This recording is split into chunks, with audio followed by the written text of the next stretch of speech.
Right देखिए, left देखिए, एक बार प्रॉपर नज़र डालिए तो सही, कितना खूबसूरत सेट है। साथ साथ बताती चलूँ कि ये हमारे बहुत अच्छे इंटीरियर डिज़ाइनर सलमान गौरी साहब ने इसको सजाया है, ये पूरा सेट लगाया है। और आज ईद का सेट भी बड़ा खूबसूरती से सजाया है ना, खूबसूरत हम सब की तरह। मैंने अपने आप को भी शामिल किया क्योंकि शुक्र तो अदा करना चाहिए, क्योंकि वैसे नॉर्मली हमारे सेट की खूबसूरती में हमारे सेट डिपार्टमेंट का हाथ तो होता ही है, लेकिन आज का जो ये खूबसूरत स्पेशल सेट है ये सलमान गौरी साहब की सजावट है। उसमें 4 चांद जो हैं सिर्फ और सिर्फ CEO eastern event and caterers जो है उनकी कंपनी का नाम है, उसके CEO हैं, उन्होंने इसको खूबसूरती से 4 चांद लगाए हैं इसके अंदर। क्या बात है, क्या मेहनत है। Thank you so much Salman साहब। आगे ज़रा चलूँगी गेम्स की तरफ भी, मगर उससे पहले कुछ गुफ्तगू ज़रूरी है। ईद, आपकी नज़र में ईद क्या है सिल्ले?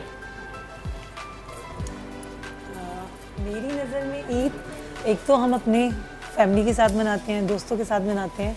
जो बेसिकली ईद सेलिब्रेट करनी चाहिए हमें उन लोगों के साथ जिनके साथ ईद सेलिब्रेट करने वाला कोई नहीं है। और जैसे कि हमारे मुल्क के हालात जिस तरह के चल रहे हैं, बहुत सारे ऐसे लोग हैं जो हमारी तरह नहीं हैं, जिनके साथ हमारी तरह बैठने के वाले लोग नहीं हैं। तो हमें एटलीस्ट उनके साथ, उनके लिए ईद की खुशियाँ शेयर करनी चाहिए, उनके साथ सेलिब्रेट करनी चाहिए। और मौका, अच्छा, ये तो हमें करना चाहिए, ये हमें करना है। ज़रा सवाल कुछ इस तरह से भी है मेरा कि मैं चाहती हूँ, क्योंकि आज हमारा टॉपिक भी ईद का सारा कुछ जो है यूथ के ऊपर है, तो आपने यूथ की ईद पहले मुझे डिफाइन करनी है कि यूथ की ईद क्या है। जैसे आपने कहा कि आपकी बहन जो है वो अलग ईद मना रही है, उनके फ्रेंड्स आए हुए हैं ऑल दैट, फिर आपकी ईद अलग होती है, तो यूथ की एग्जैक्टली ईद क्या है, क्या सोच है? पहले और अब की ईद में क्या फ़र्क है आपके लिए? पहले और अब की ईद में डेफिनेटली बहुत ज़्यादा फ़र्क है। पहले ईद जो हम लोग अपने बचपन में मनाते थे, अब बच्चों की ईद बिल्कुल चेंज है। हमारी पूरी फैमिली सबसे पहले सुबह उठ के नमाज़ पढ़ें, वापस आए घर में, ईदी मिलती थी, सेवइयाँ खाते थे, एक फैमिली में एक अपना ही माहौल होता था, इतना चार्म होता था ईद का। रमज़ान के पूरे रोज़े रखना, नमाज़ पढ़नी, चूड़ियाँ पहनने जाना, मेहंदी लगवानी और फ्रेंड्स को मिलना, सुबह सुबह घर आना। और अभी काफ़ी कम हो गया वो सब कुछ। हाँ। अभी बच्चे हैं, पहले सारे फैमिली एक साथ होती थी, तीनों दिन ईद के फैमिली आ रही है। ईद कार्ड देती थी फैमिलीज में दोस्तों को, ईद कार्ड देते थे या फ्रेंड्स ईद कार्ड पे क्या लिखती थी, लिखती क्या थी ईद कार्ड्स पे? ईद कार्ड्स में वो काफी बचपन में वो शेर होते थे ना, कोई डिब्बे में डिब्बा, डिब्बे में केक और कुछ इस तरह से, पता नहीं मेरी से मैंने सुना, ये मैंने सुना था, कुछ और होना चाहिए। और जितनी पॉकेट मनी मिलती थी वो सारी फ्रेंड्स के ईद कार्ड्स लेने में, उनको मेहंदी गिफ्ट करने में, उनको चूड़ियाँ गिफ्ट करने में, अब काफी चेंज हो गया होगा। क्या बात है। आपसे पूछूंगी फहद, जरा ये बताइए कि पूरी ईद आपके लिए मेरे ख्याल से कुछ, शायद थोड़ा सा मैं तो कम आ रही हूँ, फिर आप जरा खुद बता दीजिएगा कि आपकी एज अ यूथ ईद क्या होती है। कि जो पूरा रमज़ान का महीना होता है उसमें ज़्यादातर ये होता है ना, डिज़ाइनर्स कपड़े बेच रहे होते हैं, ऑर्डर्स ले रहे होते हैं, पहे आने ज़रूरी है, वो ज़्यादा पहले। तो जब सारे पहे शहे आ जाते हैं तो ईद जो है और जमा हो जाते हैं, अच्छे खासे नोट शोट हाथ में होते हैं, तो ईद पे उनको छुपा लेते हैं, कहीं खप कर देते हैं उनको, या फिर ईदियाँ देते हैं। जो ट्रेंड आपको भी कभी ईदियाँ मिलती होंगी, वो कहते हैं ना सास भी कभी बहू थी, हमें भी ईदियाँ कभी मिलती थी। सही, बिल्कुल यही बात मैं शेयर करना चाहूँगा कि आप जैसे ही स्कूल क्रॉस करते हैं, स्कूल के भी वो वाली स्टेज जब 7th और 6th ग्रेड में होते हैं, तब आपका चार्म ये होता है कि नए कपड़े आएंगे, ईदियाँ मिलेंगी in everything. But when you go along with your life और प्रैक्टिकल लाइफ में आते हैं, जैसे अब आप थोड़े से ज़्यादा हो गए, मतलब मैं कमाने लग गया हूँ तो एवरीथिंग, तो अब आप जो छोटे बच्चे हैं ना, आपको उनको देख के प्यार आता है, आपको पता है कि वो आपको पास आएंगे तो उन्हें पता है कि ये देंगे, अंकल पैसे देंगे। मैं उन बच्चों के लिए तो अंकल ही हूँ। तो ईद इस तरह डिफरेंट होगी। एक टाइम था, मतलब आपको चांद रात को नींद नहीं आती थी ये सोच के कि ये वाले कपड़े हैं सुबह पहनने हैं और सुबह मैंने क्या क्या करना है। लेकिन अब लाइफ डिफरेंट है। अब आपकी वाली बात, पूरा महीना आप नोट छापते हैं, उसके बाद आप कहते हैं ईद वाले दिन मैं शाम को ही उठूँगा, शाम को ही निपटूंगा सारे से। लेकिन ईद अगेन बच्चों की है, ठीक है, और घर वालों की है, घर वालों के साथ हर कोई मनाता है। ईद एक ऐसा दिन है जब लोग बाहर के मुल्क से भी अपने घर वापस आते हैं अपने बड़ों के साथ ईद मनाने।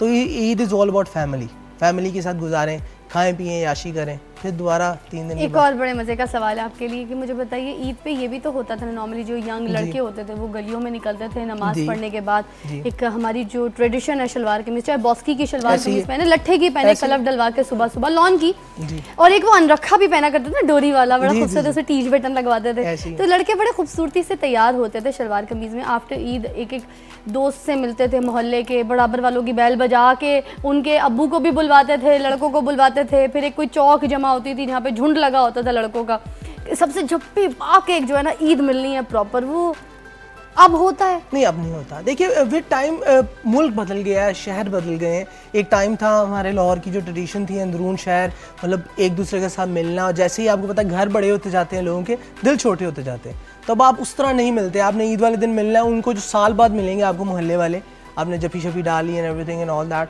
लेकिन अब वो चीज़ नहीं है। जिस तरह जिले बता रही थी, कार्ड है, वो टाइम गुजर गया। अब फ़ोन का पैकेज है, ठाक 500 मैसेज इकट्ठा। अच्छा, एक और ब्यूटी क्या है आजकल की ईद की, कि आपको 100-200 मैसेज आ जाता है अगर आपके जानने वाले। अच्छा, अब आपको ये नहीं पता है किसने किया है, क्योंकि कई इतने अलकस के मारे हैं कि वो नीचे अपना नाम भी नहीं लिखते कि मेरा है। अब आप सोच रहे पड़े यार ये किसका है, चलो जिसका भी है उसको हम ही रिप्लाई। अच्छा, वैसे होता ही है कि कुछ लोग तो रिप्लाई करते हैं, मुझे पता है लड़कियां ज्यादातर ये करती होंगी कि सिंपली डिलीट मारो डिलीट मारो डिलीट मारो, ऐसे होता होगा, है ना। अच्छा, अभी जो कुछ लड़के हैं वो कुछ इस किस्म के भी हो गए हैं कि वो ईद के लिए स्पेशली कहते हैं कि यार क्या नमाज पढ़ना, चलो फिर पढ़ भी ली तो कहते हैं भाई सारी रात चांद रात में जागते रहे, रात भर पार्टी की है, मार्केटों में घूमते रहे, इधर उधर गए, दोस्तों की तरफ गए थे, वहाँ पार्टी शार्टी मारी हुई थी हमने, तो सारा जो ईद का सुबह है वो सुबह सारी सो के गुजारते, सारा दिन सो के गुजारते हैं। क्या मीठा, क्या खजूर, क्या नमाज। मैं बताना चाहूँगा, देखिए ये टाइम मेरे पे भी आया था, तो सारी रात पार्टी करने के बाद ना, क्योंकि घर वाले होते हैं, आपको डांट तो पढ़नी है, नमाज नहीं पढ़नी, लेकिन फिर भी साल में एक ऐसी ईद है जब आप पूरा इलाका देखेंगे ग्राउंड्स में गए, तो आप चाहे मरने वाले हैं, यहाँ आपको नींद आ रही है, लेकिन नमाज पढ़ के, क्योंकि नमाज मैंने ये देखा है यूथ से जितनी ज़्यादा इंटरेक्शन है, माना मॉडर्न हो गया है, माना बहुत ज़्यादा एडवांस हो गया है, हर चीज़ एक एडवांस लेवल पे है। मुझे ऐसा लगता है कि मैं शायद 60s-70s में से हूँ, कि आप जब देखते हैं ना माहौल बाहर का, कैफेज एंड एवरीथिंग, ठीक है, लेकिन स्टिल मुझे बड़ा अच्छा लगता है, मतलब मेरे पेज पे भी, या जब यूथ बात करता है ना इस्लाम की, ईद की, ऐसी चीज़ों की, they are still connected to it. ठीक है, वो ये नहीं है कि बिल्कुल ही अब यूरोप में चले गए, उन्हें पता है कि नमाज क्या है, रोज़ा क्या, अदब है, एहतराम है। लेकिन ये भी होती है कि फैमिलीज में बहुत, फैमिली भी बहुत मैटर करती है इसमें, कि फैमिली वैल्यूज में, फैमिलीज में अभी भी कुछ फैमिलीज ऐसी हैं, बहुत सारी जो बताते हैं अपने बच्चों को कि नहीं रोजे रखने हैं, नमाज पढ़नी है, इस तरह की चीजें। बाकी नई जनरेशन जिस तरफ चल रही है, बहुत कुछ है, नया बहुत कुछ कर रही है, लेकिन अच्छी बात जो लगती है कि उन्हें भी पता है कि कुर्ता पहनना है, नमाज पढ़नी है, वो आके उतारना है, तैयार होके दोबारा बॉय बनना है, लेकिन सुबह कुर्ता पहनना है, एक कुर्ता जरूर भले पूरे साल में एक दफा क्यों ना करें जी। वक्त हुआ चाहता है एक वक्फे का। वक्फे से पहले ज़रा बताना चाहूँगी कि ये हमारी यूथ है, ये इनकी सोच है कि पॉजिटिव है, कि आप देख लीजिए वो कह रहे हैं कि शलवार कमीज़ पहननी चाहिए, नमाज़ पढ़नी चाहिए, फैमिली के साथ बैठना चाहिए और सेलिब्रेशंस करनी चाहिए। आप लोगों को बताती चलूँ कि ईद का मतलब है खुशी, तो खुशी जो है सेलिब्रेट तो करनी है और बड़ी धूम से करनी है, बड़े दिल से करनी है, अच्छे लिबास के साथ, नए लिबास के साथ, खूबसूरती से, और स्माइल जो है जितने भी देखने वाले, ख़ास तौर पे आप, ये छोटा कितना हंस रहा है, आप क्यों नहीं हंस रही, हंसिए ना ब्रेक के बाद, क्योंकि हमारे साथ और भी मेहमान हैं, आमना बाबर और अलीज़े गबोल। ईद मुबारक, ईद मुबारक।